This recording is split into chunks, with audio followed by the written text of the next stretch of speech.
Okay, all right. So American Graffiti first.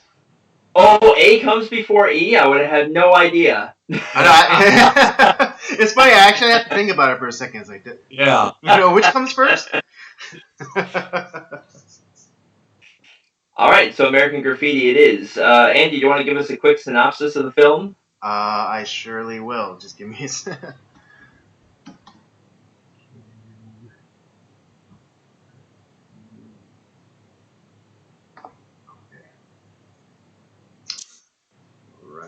All right. A quick synopsis of the film. On the last day of summer vacation in 1962, friends Kurt, Steve, and Terry and John cruise the streets of small-town California while a mysterious disc jockey spins classic rock and roll tunes. It's the last night before their grown-up lives begin, and Steve's high school sweetheart, a hot-to-trot blonde, a bratty adolescent, and a disappearing angel in a Thunderbird provide all the excitement they can handle. That's an Well, that is a synopsis of the film. It's that's a very interesting synopsis. What is that from Wikipedia? Is that like the more or less, yeah. Because I just need something really quick and simple. So I just type in. Usually when I do the synopsis, I just type in the title of the movie and I just read like the quick little blurb that's given. Usually from Wikipedia. Okay. Yeah. Okay. Because then we can get after I give that synopsis, then we can go into the finer points of the movie. Okay, it sounds like fun.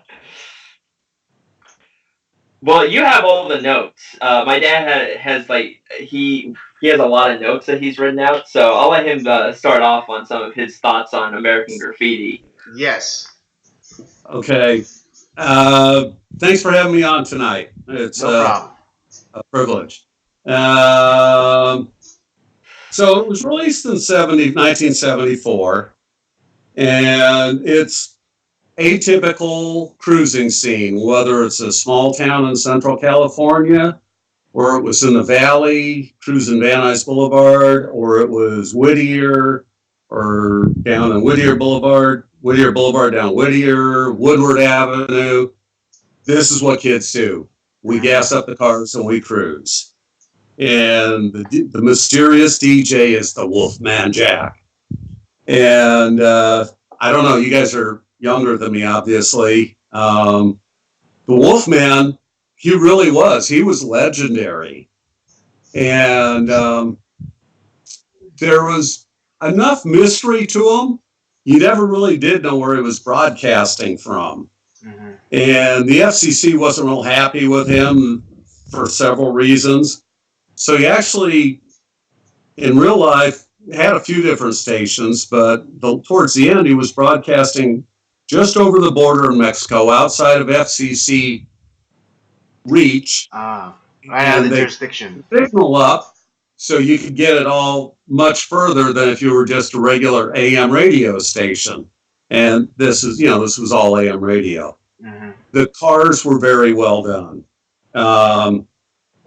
It's George Lucas's second movie.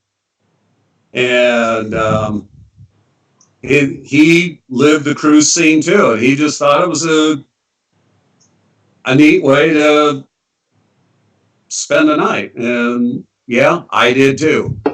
So you've got the whole thing is tied together with the soundtrack. And without jumping too much back and forth yet, American Graffiti, George Lucas picked the songs specifically for a scene he was shooting. And this was a very early adaptation of using existing music instead of writing a score to go with a movie. So it's great rock and roll. And they're cruising Main Street. It was actually shot in, like I said, Central California.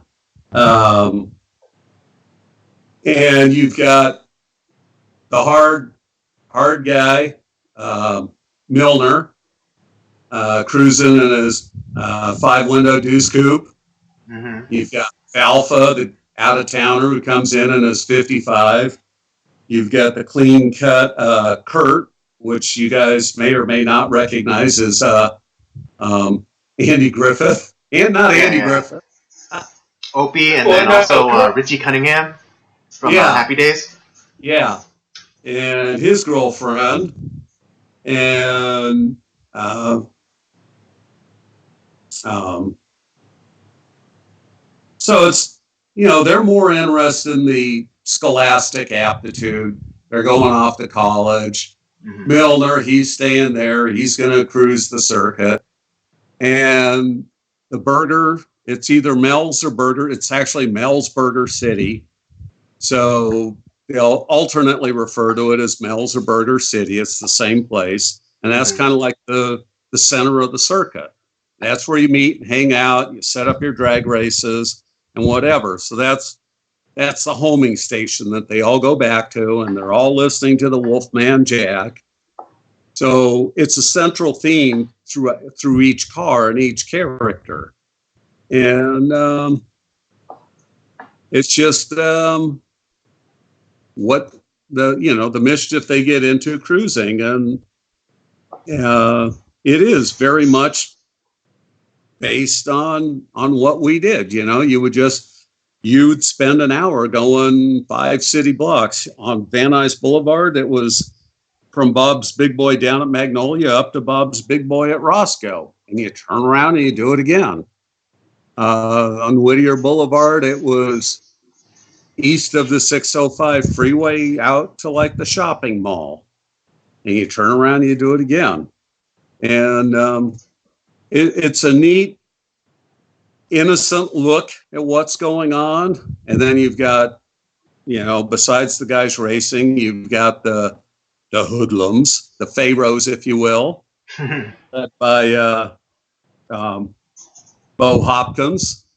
All these no-name characters: Candy Clark, Mackenzie Phillips, Wolfman Jack, Bo Hopkins, Harrison Ford, Johnny Weissmuller Jr., Suzanne Summers, Kay Lenz, Deborah Lee Scott, and those other guys: Ron Howard, Richard Dreyfuss, Cindy Williams, Charlie Martin Smith, and Paul Lamott. And they're having a night, cruising the boulevard and listening to the radio. Kurt is without a girlfriend, and he meets Suzanne Summers, which is the mysterious girl in the white 56 T-Bird. I'm not a Ford guy. And yeah, 56. And had the smaller bumpers, but the portholes. And so I don't know. You want to go into it? It's a great soundtrack. Well, on vinyl. Something he has the American Graffiti soundtrack. The something that I thought is kind of interesting about the film is even just how it got made to begin with, which was pretty interesting because I watched kind of the behind the scenes and how it all came together.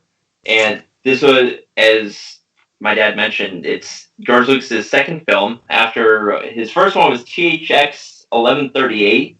Right. And then this one, he had been working on the screenplay for this movie for quite a while, and he couldn't quite get the money to get it done, and trying to finally got funding to get the screenplay done, and it just having a hard time getting it together, and it did eventually get to that point, but they didn't. The studios wanted a big name attached to it, and looking back, you're like, what do you mean there was no big names? But guys like Ron Howard, like he was kind of on kind of the downswing of his career. He had been an Andy Griffith before this, and it's like he's much older, and he's trying to go to film school because he wants to be a director.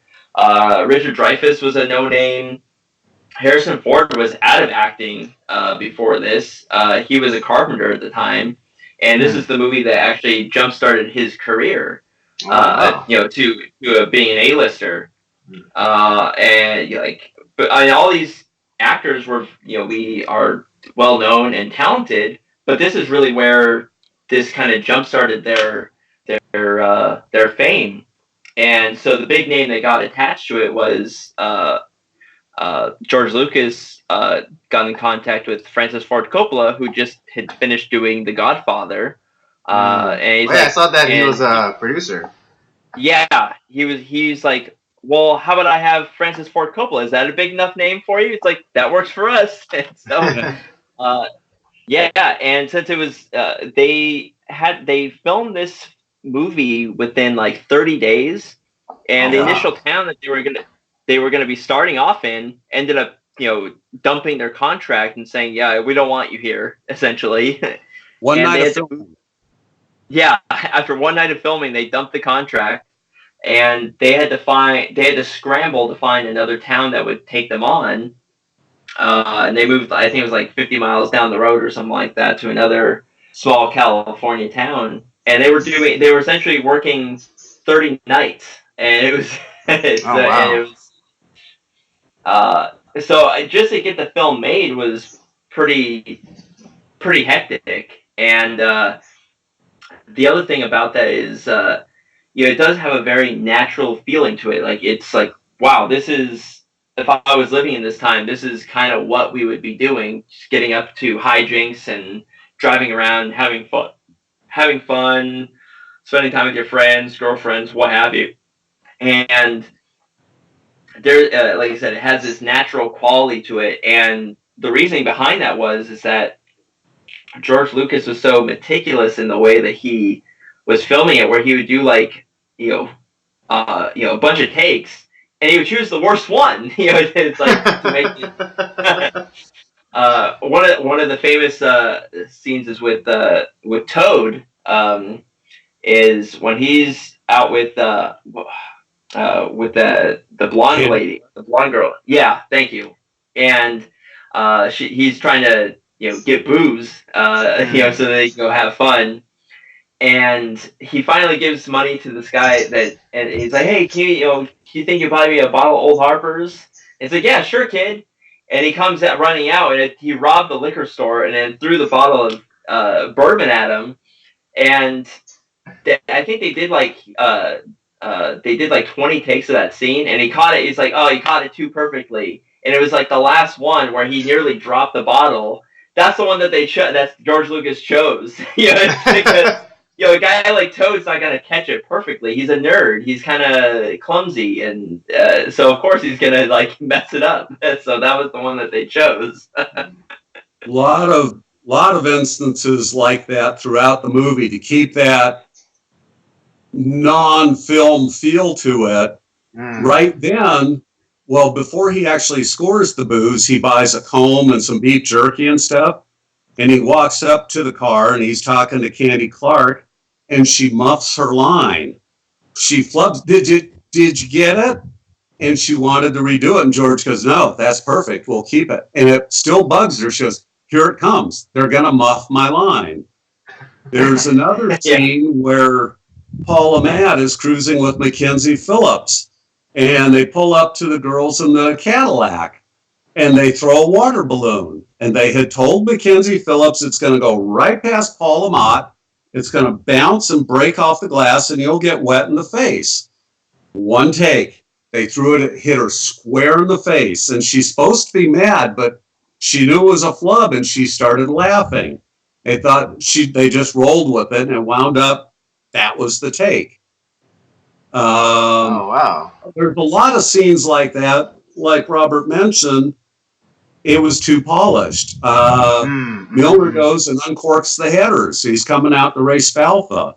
And as he exits the shop, he actually nails the corner of the curb at the gas island. He didn't mean to. They kept it. They go, no, man. And he claims, I'm sitting down in this car. I got cameras. I can't see where I'm going. I run over the curb, and you guys want to keep it? Yeah, that's perfect. So, well, I think that's one of the things that really caught my attention about this movie, and how seemingly I mean, it wasn't like perfect, but it was very, it was very believable. Like the reactions, or like the kind of like the subtle, like the quote unquote mistakes that they made, but then ended up being like the perfect effect for that shot. Yeah, So yeah, I didn't know that it was, I didn't know that those were like the kind of the bad takes, as it were. Deliberate, yeah. Well, and that oh yeah, the opening scene where Toad's riding a Vespa GS scooter. Oh yeah, and he runs into the crashes into the. He's just supposed to.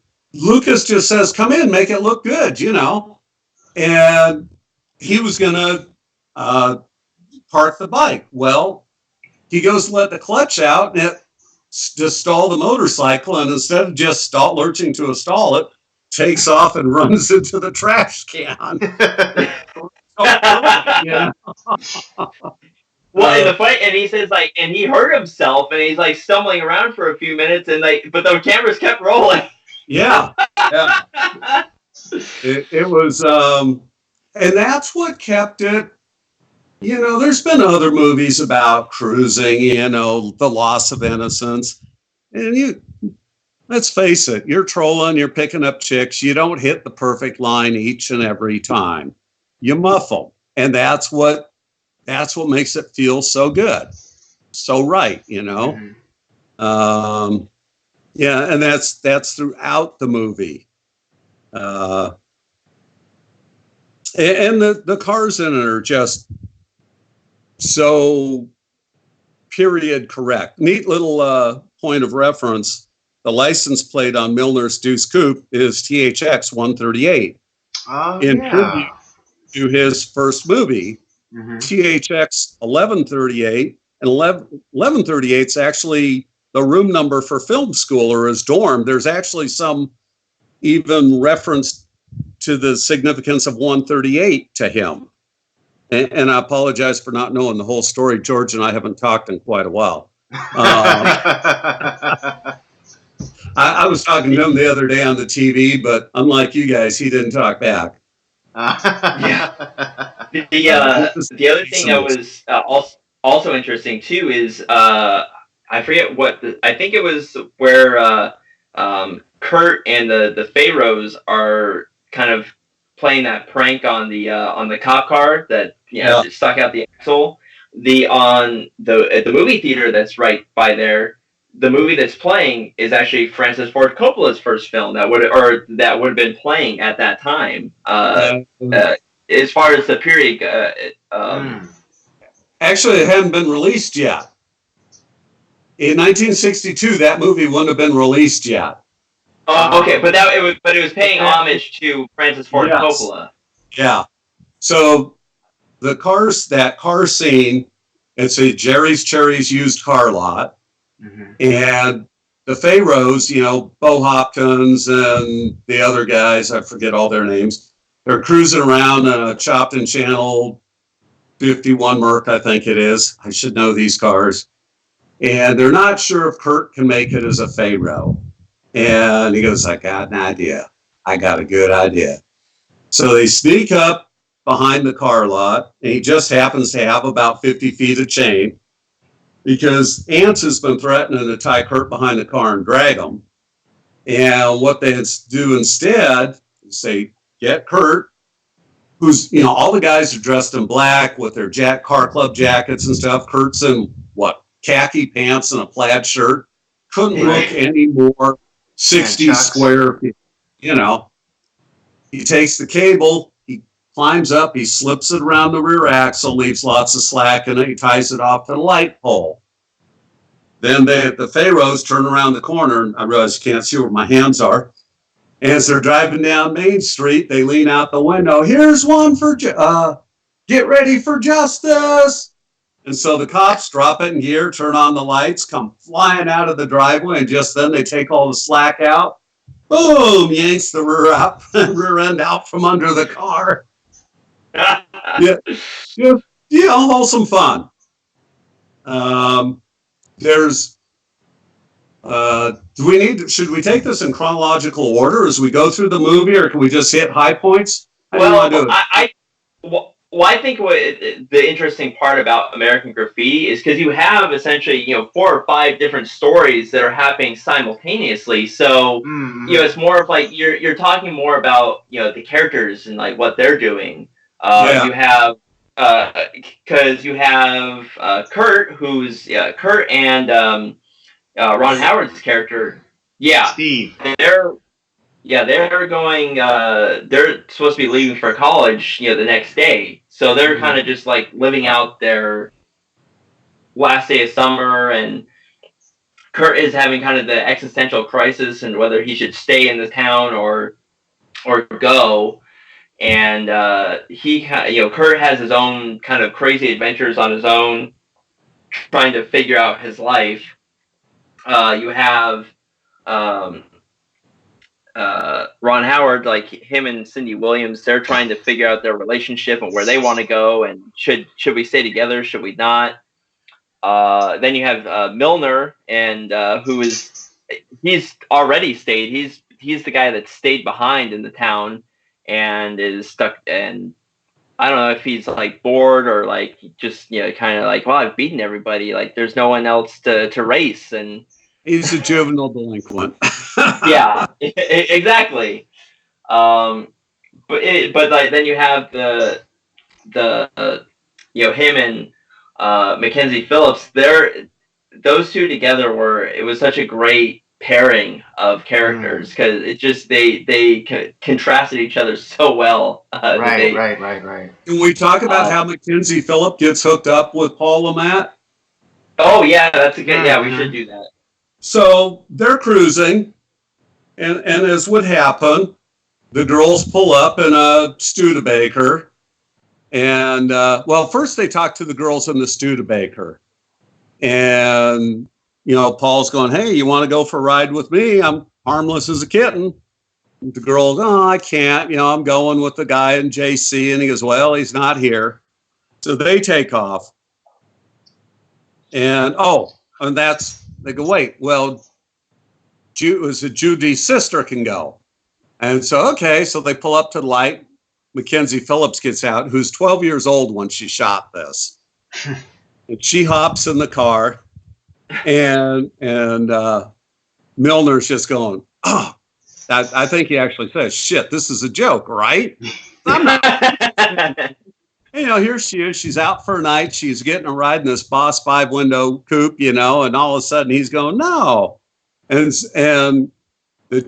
her innocence and sense of adventure, coupled with his embarrassment of having this 12-year-old in the car, it's a strained, tenuous relationship they develop during the night. It's kind of tender, it is, and they have fun. So then they meet the girls in the Cadillac, and that's who throws the water balloon on them.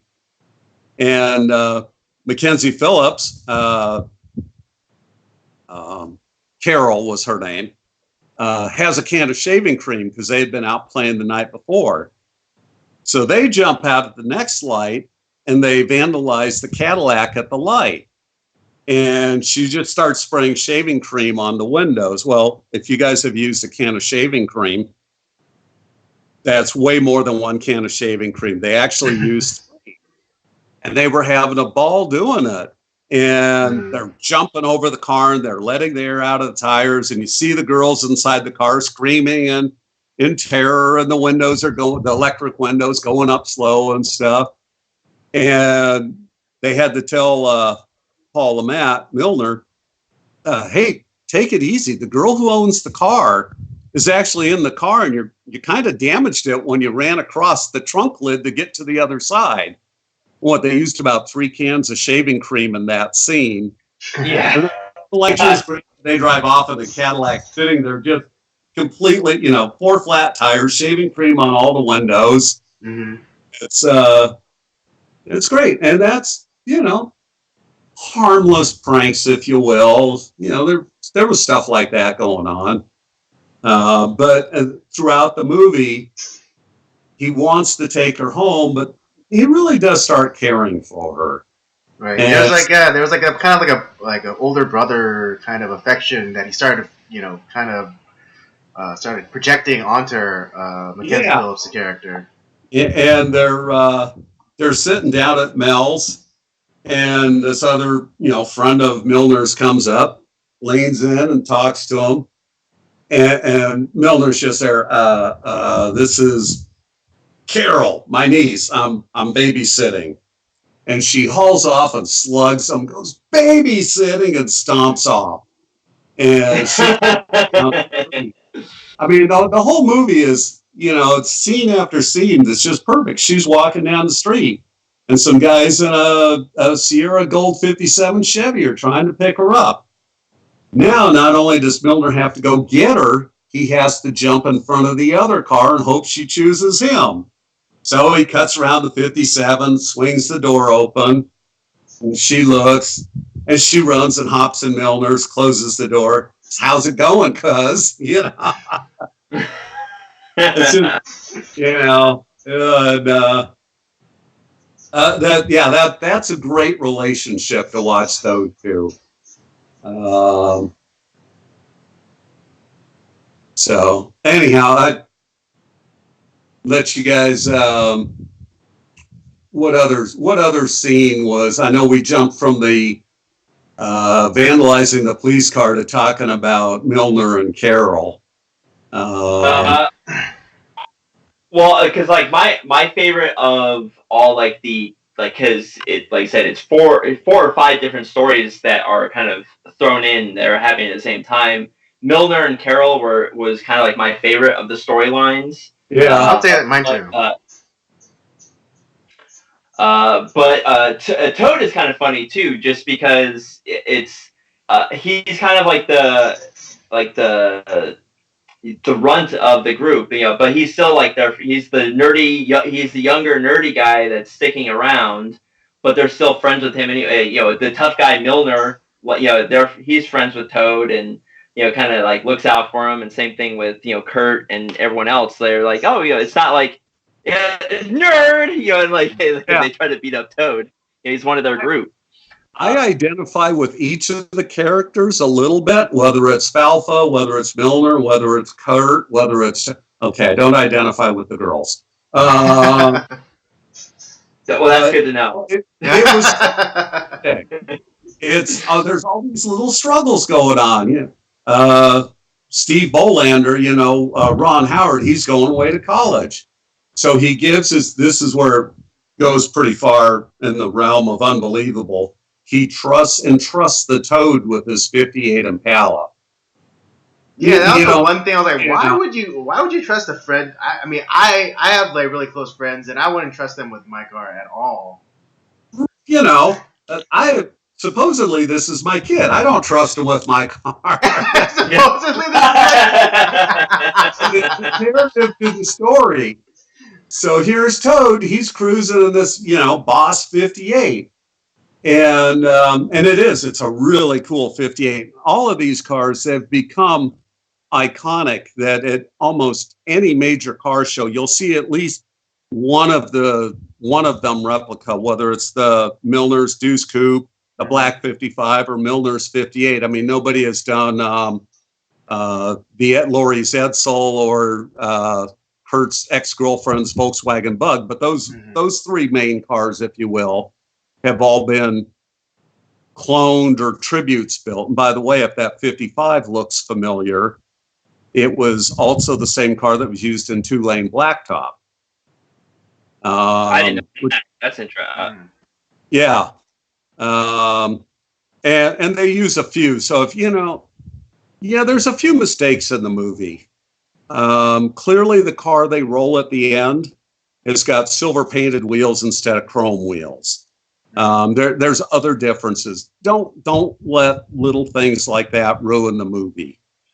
You can pick out the mistakes. It takes away from the story. So the cars were critical. Anyhow, Toad's driving the 58, and he pulls up at a light, and he throws some revs at this guy, and the left arrow comes on, and Toad lurches, stops, realizes, backs up to the light, And the kid who he was going to race is chuckling. Now the light turns green. Toad's still in reverse, and he backs into the guy behind him. It's like that. That happens, you know. You screw up on the street, and then later he's cruising, and that's when he meets Candy Clark, Debbie. Right? Yeah, Debbie is the character's name, and that's another tender love story. You know, this, what would we call her politely? She's maybe a popular girl. She's smart. Yes, popular. She's a slut. Hey, speaking about the woman I love,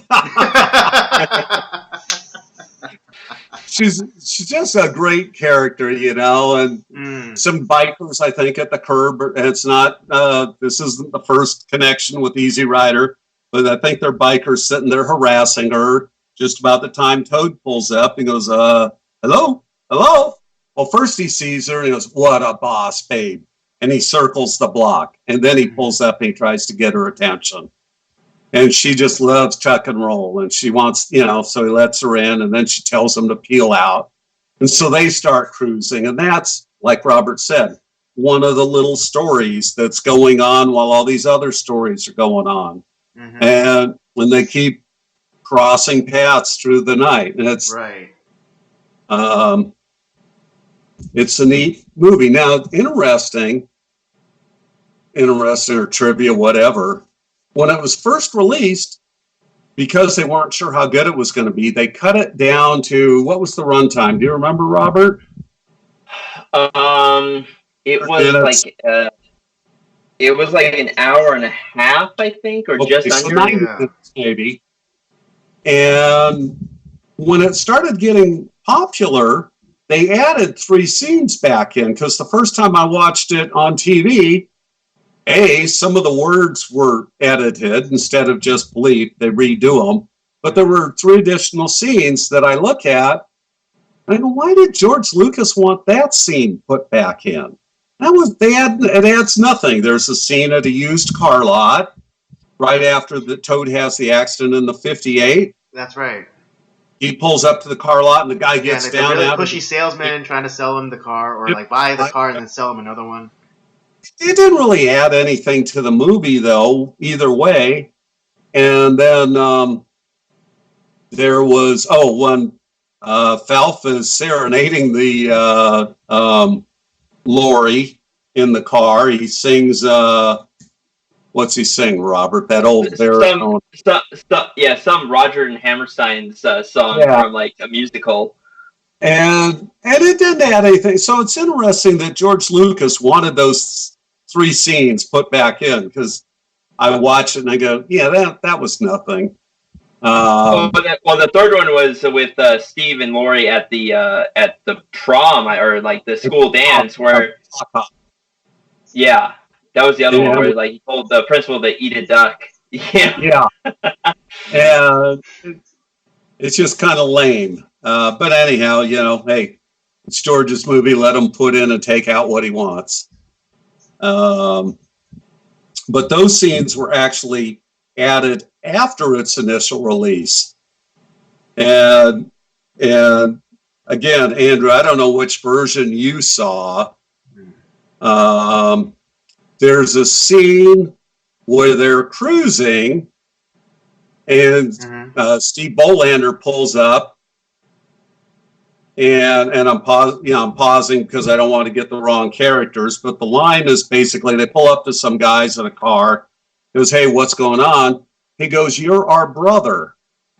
And I go, that made absolutely no sense. You might as well have said something in Greek. It's your mother. But apparently that was too risque to put on TV. So the TV version goes, you're our brother, because it fits the lips, basically. I thought, why didn't you guys just bleep it? Your mother was too risque to say on TV.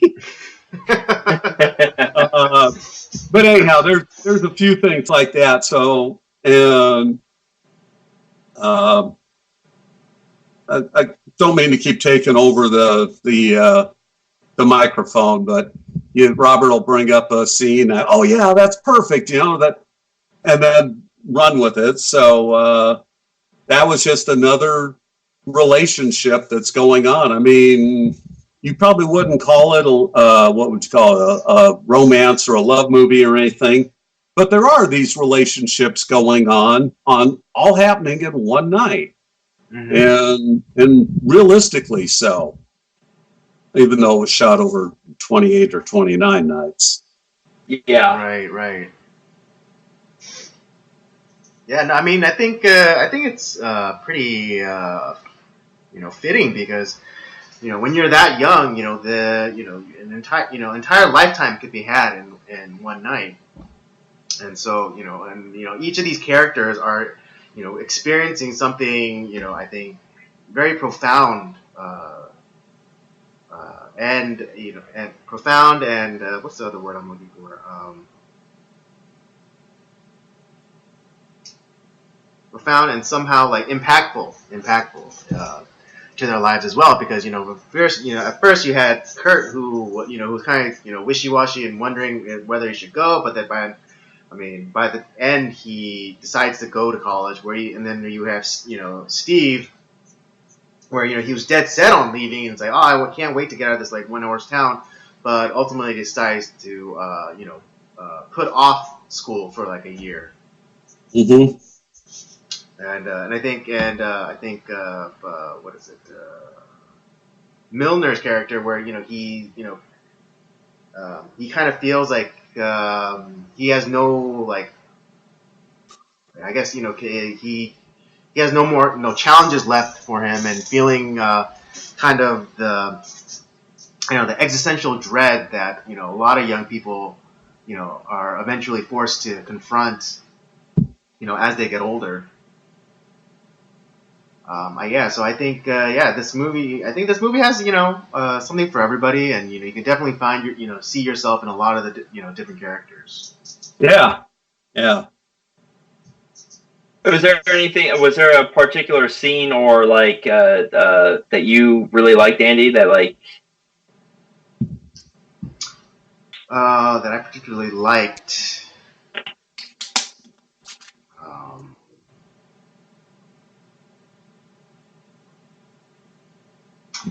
There wasn't any particular scene that I especially liked, but I think I'm with you guys in that I think the scenes where it was Milner and Mackenzie Phillips' character, I think those are my favorite scenes. Like when they're interacting together, and those are my favorite scenes. Falfa, he's an interesting character. The out-of-towner in the black 55. And he's almost not an integral part of the story. That you see a lot of them, but at the same time, it's Milner's big challenge. Right. And Milner's a little aloof about it. Yeah, if he's worth racing, he'll find me. And, first time you see him is with Deborah Lee Scott. And she's gum-smacking, ain't he cool, kind of. Apparently it didn't work out, because then he's cruising alone. And then he picks up Lori, because her and Steve have had the big fight out at the canal watching the sub races when Steve... Steve's, he's not quite sure. He's still convinced he's leaving. And he's breaking up with Lori, but she's there. Steve's being very coy and subtle. I'm going off to college and it's really big, and, we love each other. Not that there's any doubt, but I think it would strengthen our relationship.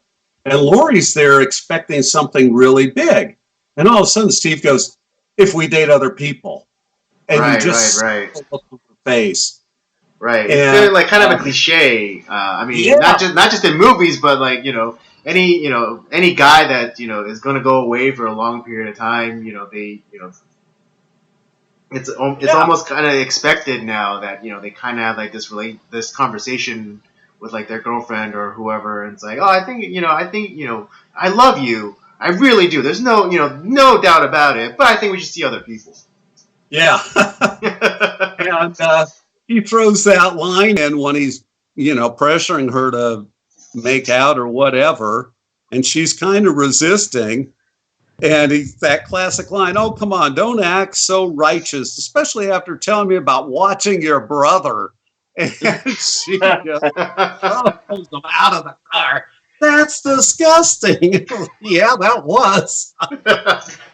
There were so many, it was so well written and so many things that, it wasn't over polished. It was just a handful of kids growing up. And, the drag race scene out on Paradise Road, the Green Onions by Booker T and the MGs. I can't hear that song without thinking of that drag race scene, and by now it's twilight, sunrise, sun's coming up, and they're out on Paradise Road drag racing. And, that's a neat scene. And again, there's a few things out of sequence there, but it doesn't ruin the feel of the movie, and Milner gets to keep his crown for another year. Well, it was because there's that interaction with Toad and Milner at that, or it's like, or Milner's like, he felt defeated, even like, yeah, he won, but he didn't win. And he's like, nah, he had me, man. Like, this sucks. And it's like, Toad's like, what are you talking about? You had him. And like, look, you won. And he's like, all right, Toad. And he slaps the car. It's like, we're going to beat them all. Yeah. And that was, and the way the movie ends is kind of, it is kind of a sad ending, because that was really the last night that they all had together. Because you have like kind of the end where it talks about the four main guys. And that was really the last night, last time that they had together. Yeah, and that ending caught a lot of people off guard with the little cameo and a 3-sentence of Steve Bolander became an insurance agent, and so what they all did. And there was some discussion. Wait, there were a lot more people than those 4. What about the girls? What about we can't have a page and a half of people. Let's talk about these people. And that was a good way to end it. I think they didn't need to go and make more American Graffiti and try and, okay, you know what the ending is, so they filled in some of the storyline. I didn't care for it. I don't know if either of you watched it or not. I haven't seen it yet. And we're not here to talk about it. So it was an interesting end. And you're right, Robert. That was the end of their innocence. They were going off to become adults, wherever that would be. Yeah. I don't know. Did we miss any other good scenes that we should discuss? That's all I can think of. Well, I do like the Sock Cop, where you get to see Flash Cadillac and the Continental Kids do Louie Louie. Oh, yeah. Yeah, I guess we can talk about the music. Kurt and the Pharaohs. What an unlikely pairing that wound up being. Here's the same kid. They've done the stunt with the police car, and now the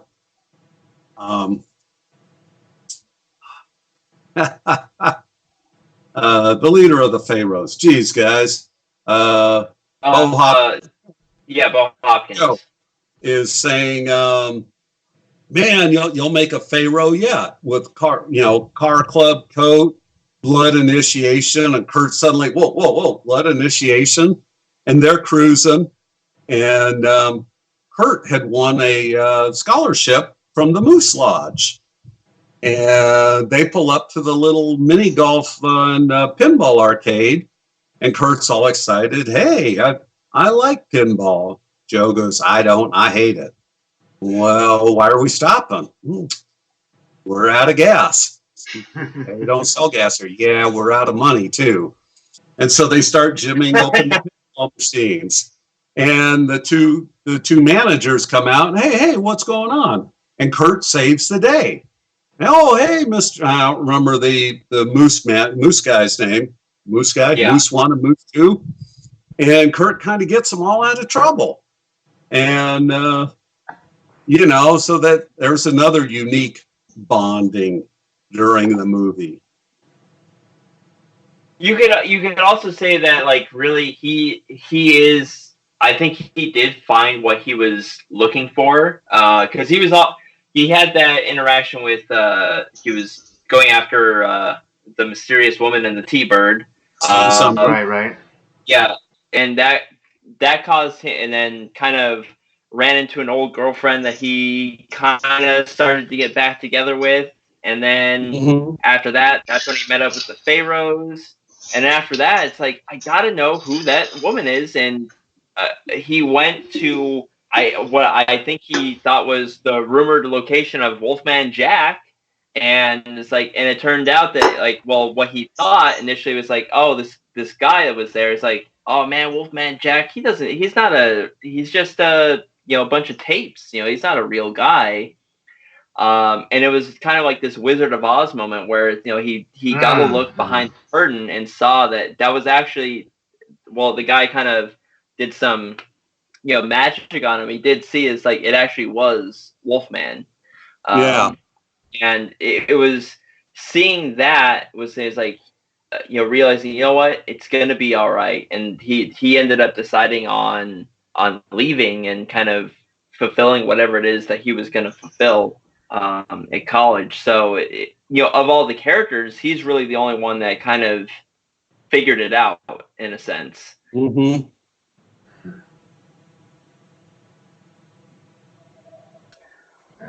Well, so, I mean, I don't know. I think they all I think they all realized what they had to realize. Each for themselves. That's true. Yeah. And for some of them it ended up working out, and then some of them it didn't. Right. Toad and Candy Clark didn't exactly make it. Debbie. But at the end, that their night of having the car stolen, him getting beat up, getting drunk, the robbery. At the end, she's going off with some other guy, but she leaves it open for him. Because, that's all, that's almost a motorcycle, and I just love motorcycles. I'm not doing anything next Monday. Give me a call or what, So, everybody has an interesting night. And sees what they need to see. Mm-hmm. Kurt gets varying stories on who Suzanne Summers' character is. Right. The ex-girlfriend in the Volkswagen, the girl driving, says, "I know who she is. She's the jeweler's wife." And then when he's riding with the Pharaohs, they tell her she's a $30 cherry. And that's right. Even bring himself to say the word, and we never really find out. But the Wolfman plays the request, and she calls, and even as the plane's leaving, he looks down, and there goes the white 56. Mm-hmm. And another interesting character. Start to end right there. Right. I thought that was pretty interesting because, that whole night when he was, kind of wrestling with himself and debating on whether he should go or stay, and this kind of temptation for him was always within reach, but was so close but out of reach. But finally, when he decided to go, like the last shot is him like in the plane, and he looks down and he sees like this white, presumably the T-bird, and it's like, it's no longer a temptation for him. It's no longer that thing that is like calling to him and and causing giving him reason to stay. So I think I thought that was a great shot for as he's leaving. It's like, oh, that's no longer a temptation for him, or that's no longer the doubt in his mind that that he needs to stay. He can finally like leave. Yeah. Well, what would you? I guess we can talk a little bit about the music too, and because you were mentioning earlier that this is one of the earlier movies where it wasn't an original score, but it was actually utilizing popular music at the time, right? Pre-existing actually music, and then like the director was using that to almost compose the scene. Right, and he had picked out songs for certain scenes to kind of like to present the mood of the scene, and this is actually where the majority of the budget in the film went to, was the securing music rights. And one thing to note is that it is without any sort of Elvis Presley in there, which would have been a popular musician to have at the time. And my dad knows kind of the reasoning behind that, which is kind of a funny story. Well, there wasn't a lot of movie. The movie had a budget of about $777,000, and it's grossed over $200 million. So not a bad investment. But they didn't have a lot of money left for the music score to secure the rights. And I don't remember the exact number, but it was roughly $2,000 per song. And everybody agreed to it, except for RCA said, no, Elvis would never agree to that. And so, even though Elvis would have been very popular back then in that time frame of 62, because RCA wouldn't agree to the same royalties that everyone else did, there's no Elvis. And without spoiling the movie, it's interesting that Milner's Deuce Coupe has no radio antenna, yet he gets the AM radio station just fine. Yeah. And the windshield wiper jumps from side to side and comes and goes, depending on where the camera was. But like I said, don't let that spoil the movie. It's still a great movie, but it's just, but that's why there's no Elvis in there, because RCA wouldn't agree to it. And besides, rock and roll's been going downhill since Buddy Holly died. That was the line while Carol and Paul and Matt were getting to know each other. And I hate that surfer shit. Yeah, the Beach Boys. He turned it off. She turns it back on. And so a great movie, though, pretty wholesome. The cars were done well, and nothing totally outlandish that you wouldn't have. Oh, that would have never happened that way. It was a different time, like I mentioned to Robert. Cruising was changing. I wasn't driving in '62 legally.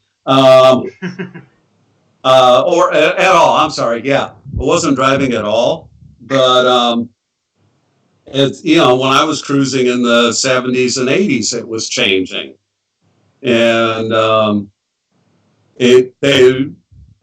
law was trying to take the fun out of it, and the drag racing was getting out of hand and stuff. So '62 was a good time. And it was a nice, simple era. I enjoy it a lot. Even though I guess the movie was set in '62, but actually came out in 1974, as I recall.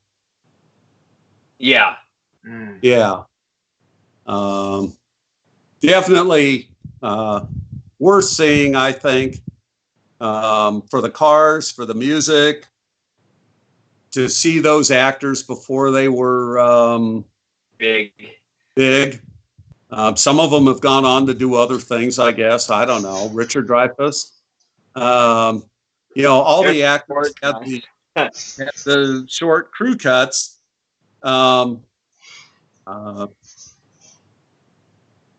Dreyfuss character. What's his name? Harrison Ford didn't want to get a haircut. He had longer hair. That's why he's shown with the cowboy hat. But it fits his character really well in that 55 Chevy. And he's sitting up bolt upright, gasser style. And so the cowboy hat fits him. But he didn't want to get a haircut for the movie because there's not a lot of roles for guys my age with crew cuts, so we got to figure out how I can keep my long hair. And it worked well.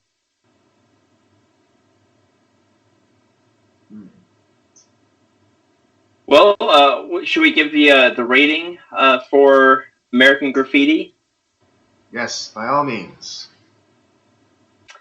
All right, Andy. We'll start with you. All right, for me, I give this an 8.5. Oh no, sorry, wrong scale. Out of 5, I give this a 4. All right. I'm gonna go. Yeah, I gotta go 4.5. Like I said, it's just all the separate character interactions, the time period, just the fact that it's perfectly imperfect, and it just it felt like this was done on purpose. It did feel kind of more of like a documentary more than just a theatrical film. So that was kind of it felt real. So it's a scale of 0 to 5, huh? Yeah. Yeah. Wow. To me, it didn't even feel like a documentary. It felt like a whole movie almost. So take the meter. I'm giving it a good solid 5. I love it. All right. All right. Yeah. Well, there you have it. Robert's dad gives it a 5. I give it a 4. Robert gives it 4.5. Definitely a movie to. My lawn. I'm sorry. You punks get off my lawn. Yeah. the old guy in the group says. Right, I know, right? Robert's dad's word is law.